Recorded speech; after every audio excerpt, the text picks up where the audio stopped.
السلام عليكم ورحمة الله. ولأنه كل ما يبدأ باسم غير اسم الله ناقص، فبسم الله الرحمن الرحيم. في فيديو النهاردة إن شاء الله باستخدام برنامج ForDDI هنتعلم مع بعض إزاي نرجع الملفات المحذوفة، سواء بقى كانت صور أو فيديوهات أو مقاطع صوتية أو ملفات زي الوورد والإكسل أو غيره. برنامج ForDDI برنامج بسيط جدا، برنامج ممتاز، بس مشكلته إن النسخة العادية منه مش بتسمح لك غير إنك ترجع 1.5 جيجا من الملفات المفقودة. بس في النسخة اللي معانا إن شاء الله في الفيديو دي نسخة هنفعلها بكراك، نسخة 2024. النسخة دي نسخة مفتوحة تقدر ترجع بيها أي عدد بيانات أنت محتاجه أيا كان حجمها قد إيه. هتلاقيني سايب لك رابط النسخة دي في الوصف تحت الفيديو. هنيجي نثبت النسخة مع بعض. أول ما تنزل ملف هتلاقيه مضغوط بالشكل ده، هتفك الضغط عنه بأي برنامج فك ضغط، وبعدين هتلاقيه بيطلب منك باسورد. الباسورد 1 2 3.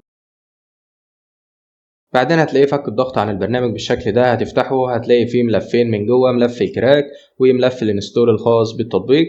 هتثبت النسخة عادي خالص. النسخة دي ميزتها ان هي بتدعم اللغة العربية، وبعدين هتضغط على اوكي، وبعدين هتفعل اوافق على الاتفاقية، وبعدين التالي، وبعدين التالي مرة تانية. هتثبت معاك بالشكل ده، هتشيل الاوبشن ده هتلغيه، وبعدين انهاء، وبعدين هتيجي على ملف الكراك وتاخد كل الكلام ده كوبي، وبعدين هترجع على الديسكتوب. المفروض انك تلاقي التطبيق ظاهر معاك بالشكل ده. لو ما لقيتوش ظاهر معاك هتضغط من الكيبورد على ويندوز مع حرف الار، وبعدين هتحط الامر اللي قدامك ده، انا هسيبه لك في وصف الفيديو، هتاخده كوبي على طول، وبعدين اوكي. هنا هيعرض لك كل البرامج اللي متثبته عندك على الجهاز سواء ظاهره على الديسكتوب او لا. هتيجي على البرنامج اللي انت عايز تظهره، وبعدين عليه كليك يمين، وبعدين كرييت شورت كات، وبعدين يس. هتلاقيه ظاهر معاك على الديسكتوب بالشكل ده في حالة انه ما كانش ظاهر معاك من الاول. وبعدين هتيجي على البرنامج وتضغط كليك يمين، وبعدين اوبن فايل لوكيشن. لو انت ويندوز 10 هتلاقيها ظاهرة معاك بالشكل ده، هتضغط برضو على اوبن فايل لوكيشن.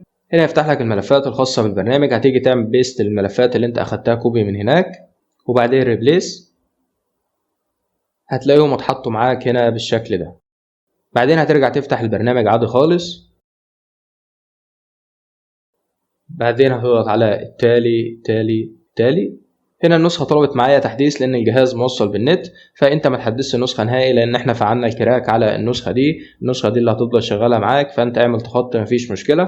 لو جيت كده بصيت على محرك الأقراص هتلاقي 2 جهاز محلي، لأن أنا عندي بارتيشنين، بارتيشن السي وبارتيشن الدي. لو جيت كده وصلت فلاشة خارجية هتلاقي ظهر معايا هنا جهاز خارجي اللي هو الفلاشة، زي ما انت شايف كده نفس اللي ظاهر على البرنامج، السي والدي والفلاشة. فأنا هاجي أفتح الفلاشة كده، أنا كنت حاطط فيها شوية صور وملف إكسل عشان نعمل عليهم تجربة. فأنا هروح للفلاشة وهعمل لها فورمات بالويندوز. طبعا الفورمات ده قوي جدا، من الصعب إنك ترجع أي حاجة وراه. وبعدين اوكي، زي ما انت شايف كده الفلاشة معلهاش أي حاجة، الفلاشة بقت فاضية تماما.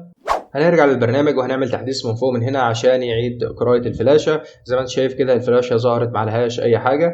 قبل ما نعمل أي حاجة، لو جيت ضغطت على كرسي الدي بالشكل ده هيجي هنا يسألك، يقول لك أنت عايز ترجع إيه؟ عايز ترجع صور ولا فيديوهات ولا وثيقة؟ الوثيقة دي بقى اللي هي ملفات الإكسل PDF وورد أي حاجة. ولا بقول لك أنت عايز ترجع ملفات صوت، ولا الآخرين دي اللي هي أي ملف هيلاقيه هيجيبه، ولا عايز ترجع حاجة من ملفات النظام. نفس الكلام بينطبق على كورس السي او اي بارتيشن موجود عندك على الجهاز، سواء بقى كان فلاشه او الهارد اللي موجود عندك على الجهاز. الجميل بقى انك لو جيت تحت هنا هتلاقي حاجه اسمها اختر مجلد، تقدر تحدد المجلد اللي انت عايزه يدور فيه بالظبط. انا هنا ممكن اخليه يرجع لي الملفات اللي موجوده على سطح المكتب، او ممكن تيجي على بارتيشن معين وتحدد ملف معين يدور لك فيه. هتحدد اي ملف بالشكل ده، وبعدين تيجي هنا تضغط على بدايه، هيبدا يدور معاك على الملفات المفقوده. وكمان ممكن تخليه يدور لك على سلة المحذوفات الموجودة عندك على الجهاز. هو هنا بيقول لي ان في بيانات بحجم 42 جيجا. طبعا النسخة العادية ما كانتش بترجع لك غير جيجا ونص فقط. ممكن اعمل لها استرداد الان يرجع لي كل الكلام ده. وهنا من الاوبشن الخاص بسطح المكتب ده ممكن تعمل استعادة للملفات اللي كانت موجودة على سطح المكتب. احنا هنرجع نعمل استعادة للفلاشة وهنشوف هيجيب الحاجات اللي احنا حذفناها ولا لا. فهنيجي نضغط على الفلاشة بالشكل ده. طبعا الكلام ده بقى ينطبق على اي كورس موجود عندك على الجهاز. اول ما تضغط عليها بالشكل ده بيقول لك انت عايز ترجع ايه؟ عايز ترجع صور ولا فيديوهات ولا وثيقة ولا صوت؟ انت هتشوف انت عايز ترجع ايه. فانا هحدد الوثيقة والصور بس عشان يرجع لي الصور وملف الاكسل اللي احنا مسحناه. وبعدين هاجي هنا اضغط على مسح انواع الملفات المحددة. هو هنا هيعمل فحص الفلاشة وهيشوف الملفات اللي كانت موجودة عليها واتحذفت ويحاول يرجعها. هو هنا بعد ما يخلص هيطلع لك الرسالة دي ويقول لك اكتمل المسح. هتضغط على نعم. هنا ظهر معاك الملف اللي اسمه الملفات المفقودة ده، هتضغط على السهم الصغير اللي جنبه ده. كمان رجع لي ملف من زمان جدا كان اسمه خطأ بيس، كان موجود على الفلاشة من زمان. فهتيجي بقى تبدأ تدور في الملفات دي كده واحدة واحدة.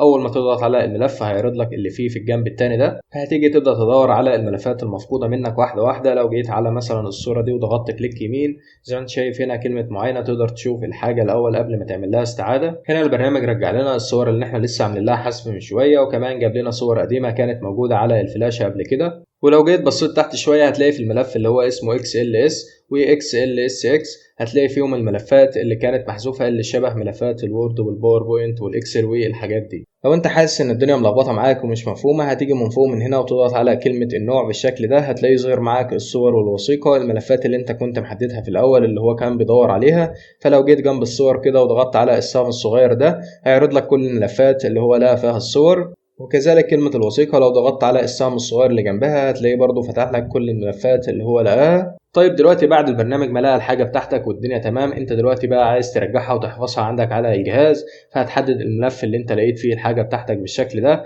وليكن انا هحدد ملف الصور ده وهنزل تحت على ملفات الوثيقة وهحدد الملفين دول لان دول فيهم ملفين اكسل وانا الحقيقة مش عارف هو اهل ملف فيهم، فانا هحددهم الاثنين. بعد ما تحدد كل الملفات اللي انت محتاج ترجعها هتيجي هنا وتضغط على استعادة. هنا بيقول لك حدد المكان اللي انت عايز تحفظ فيه الملفات اللي انت عايز تعمل لها استعادة دي. الافضل طبعا انك تختار مكان يكون فيه مساحة كبيرة فاضية عشان ما يحصلش اي مشاكل معاك. انا هحدد سطح المكتب بالشكل ده وبعدين هضغط على استعادة. هنا بيقول لك استعادة فقط ولا استعادة اصلاح. طبعا لما بتيجي ترجع الملفات بيكون في ساعات صور مشوشة او ملفات تالفة مش هتفتح معاك بعد الاستعادة، فالافضل انك تعمل لها استعادة اصلاح.